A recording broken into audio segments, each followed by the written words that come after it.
Hello, chào mọi người. Hôm nay lại đi siêu làm clip với các bạn nhé. Các bạn như thấy hay thì ủng hộ kênh và like nha.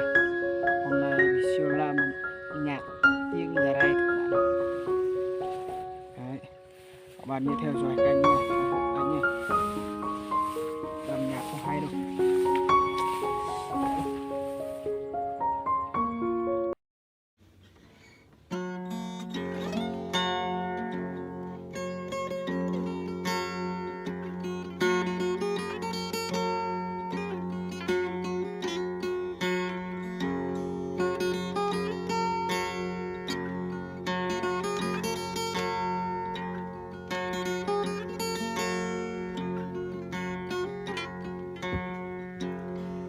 Keringat kau lebih namrengat gat keringat kau lebih namrengat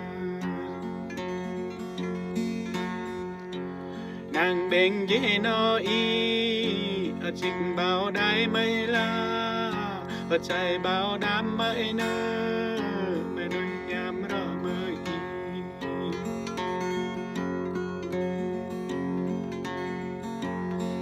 em về nói tôi chỉ bay cái câu nữ mà em về nơ mà bật lại bay ngàn câu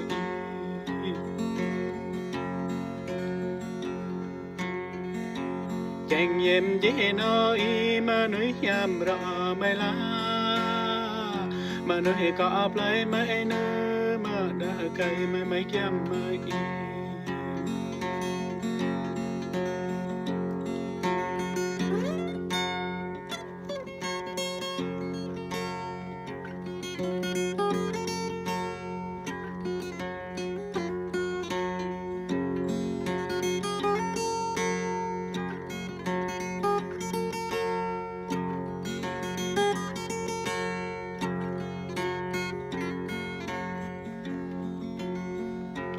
nàng em về lại ta brem là mơ sẽ ngã re nơ mơ ta bre là mơ sẽ ngã chăng mơ ta quăng mơ sẽ ngã đa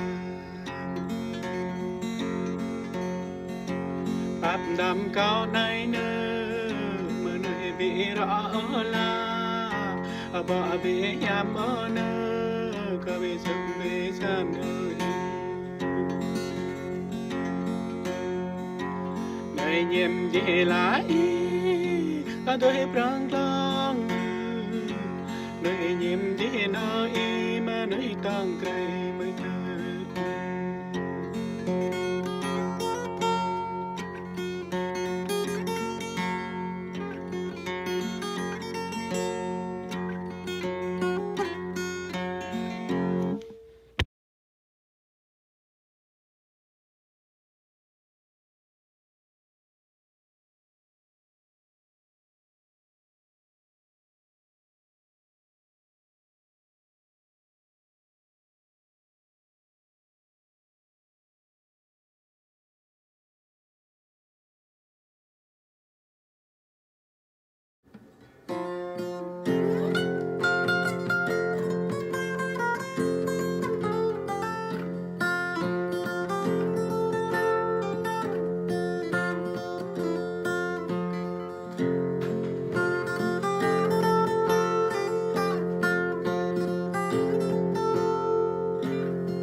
cao đã bỏ mình đấy là tiếp bước lại tiếp cao y này cao đi ngã nơi kê và cao nào nơi kê nàng lại tiếp cao nữa lô giặt bay đi cá đã cao dài nữa